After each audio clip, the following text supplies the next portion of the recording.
Hello aspirants, welcome to my YouTube channel online learning with Riju.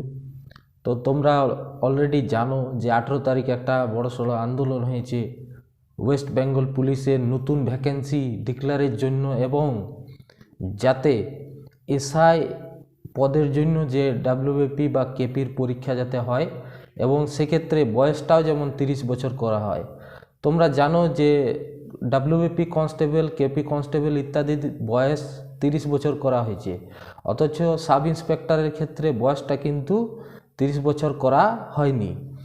অথচ ক্যান্ডিডেটদের মধ্যে এই সংক্রান্ত ক্ষোভ বিক্ষোভ আছে যে বয়সটা যাতে 30 বছর করা হয় সাব ইন্সপেক্টর এবং কনস্টেবল উভয় ক্ষেত্রেই। ঠিক আছে, তো এটা একটা দাবি ছিল, এবং 18 তারিখ সেই আন্দোলন কিন্তু তীব্রভাবে হয়। বিভিন্ন নিউজ চ্যানেলে তোমরা দেখেছো, আমি নিজে পার্সোনালি গেছি, কিন্তু যেহেতু আমাকে অনেকেই চেনে না, নতুন টিচার, নতুন ইউটিউবে আছি, সেই কারণে হয়তো আমরা অতটা পাবলিসিটি পাইনি আমি। তবে পুরুলিয়া বাঁকুড়া থেকেও অনেক স্টুডেন্ট কিন্তু সেখানে প্রেজেন্ট ছিল। আমি একজন পুরুলিয়ার টিচার, পুরুলিয়ার স্টুডেন্ট, তাদের সঙ্গে আমি কথা বলেছি। তো যেটা বলার ব্যাপার ছিল যে নতুন ভ্যাকেন্সি 12,000 বার হবে।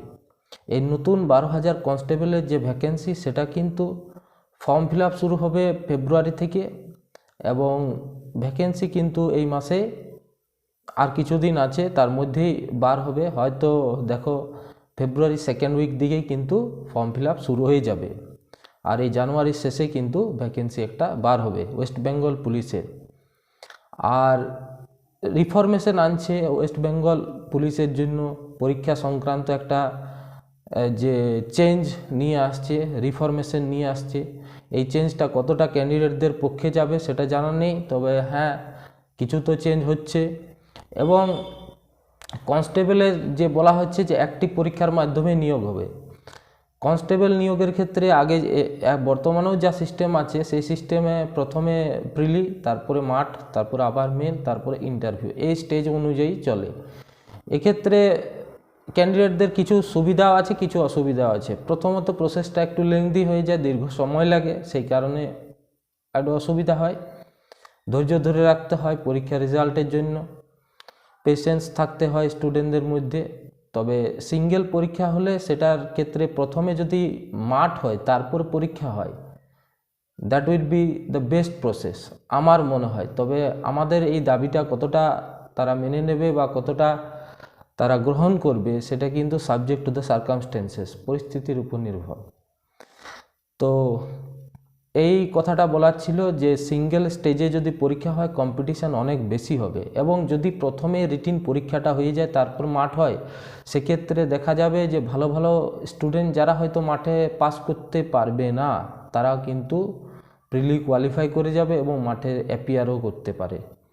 ঠিক আছে, তো এরকম একটা সমস্যা কিন্তু আছে স্টুডেন্টদের মধ্যে। এই সংক্রান্ত রাগও আছে যে পরীক্ষার থেকে আগে মাঠ করা উচিত যদি সিঙ্গেল স্টেজে হয়, এবং আমার মনে হয় এটাই বেস্ট প্রসেস। আগে যদি মাঠ হয় তারপর পরীক্ষা হয়, সেক্ষেত্রে যারা সিলেক্টেড স্টুডেন্ট মাঠে পার হয়ে যাচ্ছে তাদের জন্য মেরিট হবে, মানে মেন একটা পরীক্ষার মাধ্যমে মেরিট হবে। কিন্তু প্রথমে যদি দেখো হয়ে যায় রিটিন এক্সাম, তো রিটিন এক্সামের ক্ষেত্রে 30 বছর যেহেতু এজটা আছে, অনেক কম্পিটিশানও কিন্তু ওয়েস্ট বেঙ্গলে আছে, চাকরির সুযোগ খুবই কম। চাকরির সুযোগ নেই বললেই চলে, কিছু কিছু ভ্যাকেন্সি বার হচ্ছে, সেগুলো পরীক্ষার্থীদের সংখ্যা অনুযায়ী নিতান্ত নগণ্যই। তো এই ব্যাপারটা বলার ছিল।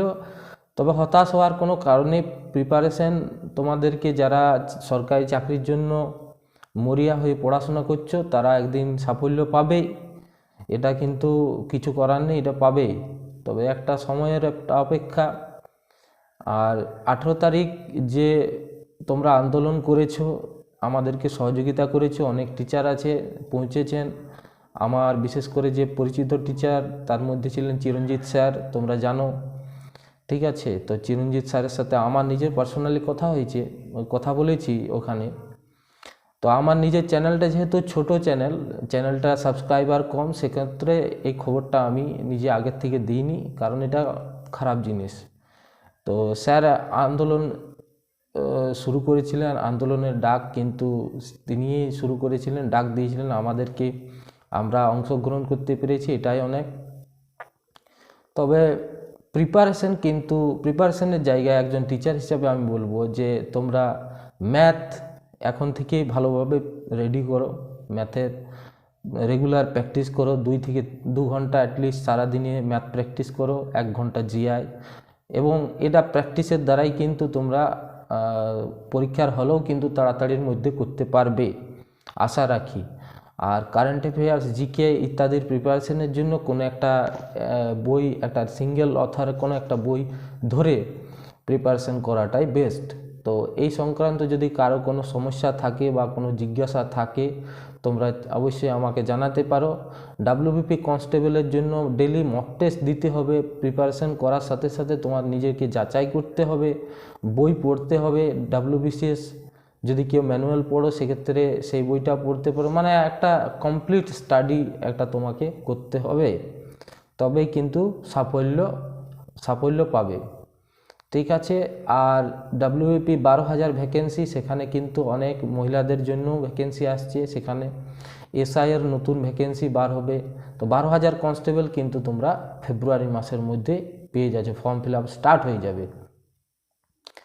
এটা কিন্তু ডাব্লিউবিপিআরবি অফিস থেকে যারা আন্দোলন করছিলেন তাদের সাথে কথা বলতে, ডেলিগেশন যেটা ছিল সে ডেলিগেশনের সাথে কথাবার্তা হয়েছে, আমি ডেলিগেশনের টিমে ছিলাম না।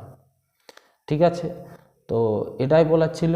আর তোমরা চ্যানেলটা অবশ্যই সাবস্ক্রাইব করো, চ্যানেলটা ভিডিওটা লাইক করো। দেখো একটা গুড নিউজ কিন্তু তোমাদের সঙ্গে আমি শেয়ার করলাম, এই নিউজটা তোমাদের কিন্তু জানা দরকার। অ্যাসপিরিয়েন্টদের ভ্যাকেন্সি সংক্রান্ত সমস্ত কিছু জানা থাকলে ভালো হয়, প্রিপারেশনটা একটা নতুন মাত্রা দিতে পারা যায়, প্রিপারেশনে একটা নতুন জোশ আসে, একটা নতুন উদ্যম তৈরি হয়।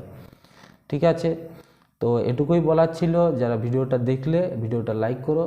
Thank you for watching.